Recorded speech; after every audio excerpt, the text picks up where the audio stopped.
치과용 영상 장비 분야의 세계적인 강자, 바텍. 실적은 계속해서 사상 최대치를 경신하고 있는데 이상하게 시장의 평가는 싸늘하기만 합니다. 이 미스테리한 상황, 지금부터 그 속을 한번 제대로 파헤쳐 보겠습니다. 자, 이 그래프가 오늘 이야기의 모든 것을 담고 있다고 해도 과언이 아닙니다. 보세요. 2023년 초를 기점으로 영업이익률이 마치 미끄럼틀을 타듯 쭉 내려오죠. 아니, 매출은 역대 최고라는데 왜 수익성은 이렇게 곤두박질 치고 있는 걸까요? 이게 바로 오늘 우리가 풀어야 할 가장 핵심적인 질문입니다. 겉으로 보이는 화려한 숫자 뒤에 진짜 무슨 일이 벌어지고 있는 걸까요? 첫 번째 실마리는 바로 성장 그 자체에 숨어 있습니다. 언뜻 보기에는 아주 좋아 보이는데 한꺼풀만 벗겨보면 좀 다른 이야기가 나오거든요. 2025년 4분기 바텍은 무려 1,144억 원이라는 분기 사상 최대 매출을 달성합니다. 작년 같은 기간보다 12.4%나 늘어난 아주 인상적인 숫자죠. 여기까지는 정말 좋은 소식입니다. 그런데 말이죠. 지역별로 쪼개보면 얘기가 달라집니다. 아시아나 남미 같은 신흥시장에서는 매출이 폭발적으로 늘고 있는데 정작 가장 돈이 되는 핵심 시장, 바로 북미에서는 오히려 매출이 줄었어요. 그러니까 전체적으로는 성장하는 것처럼 보여도 가장 중요한 엔진 하나가 지금 힘을 잃고 삐걱거리고 있다는 겁니다. 이게 바로 첫 번째 위험 신호죠. 그럼 도대체 왜 이런 일이 생긴 걸까요? 바로 이 지점에서 매출은 느는데 이익은 줄어드는 이 이상한 현상을 설명할 결정적인 사건이 하나 등장합니다. 바로 거대 유통사와 맺은 파트너십이죠. 시간을 한번 거슬러 올라가 보죠. 2023년 초까지만 해도 바텍은 20%에 육박하는 아주 높은 이익률을 자랑했어요. 그런데 4월 미국 최대 유통사인 헬리샤인과 손을 잡은 직후부터 이익률이 10%대로 뚝 떨어집니다. 아까 보셨던 바로 그 그래프입니다. 여기에 2023년 4월을 기준으로 선을 딱 그어보면요.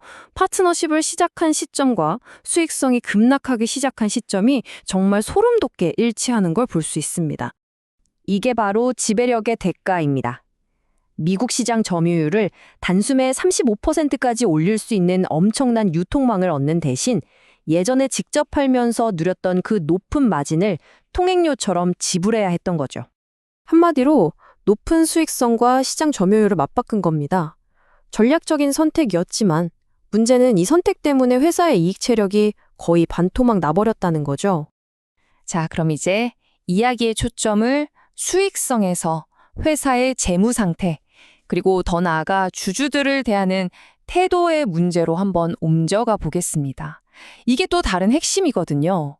2024년 말을 기준으로 바텍이 회사 내부에 쌓아둔 이익잉여금이 얼마인지 아세요? 무려 4,700억 원입니다. 정말 어마어마한 돈이죠. 근데 정말 놀라운 건 이 4,700억 원이라는 돈이 이 회사의 전체 가치, 그러니까 시가총액 3,130억 원보다도 훨씬 더 많다는 사실입니다. 쉽게 말해 회사를 통째로 사도 돈이 남는다는 얘기예요. 그럼 이런 질문이 당연히 나오겠죠. 아니, 회사가 돈을 이렇게나 많이 쌓아두고 있는데 왜 주가는 이 모양일까요? 왜 시장은 이 가치를 인정해주지 않는 걸까요?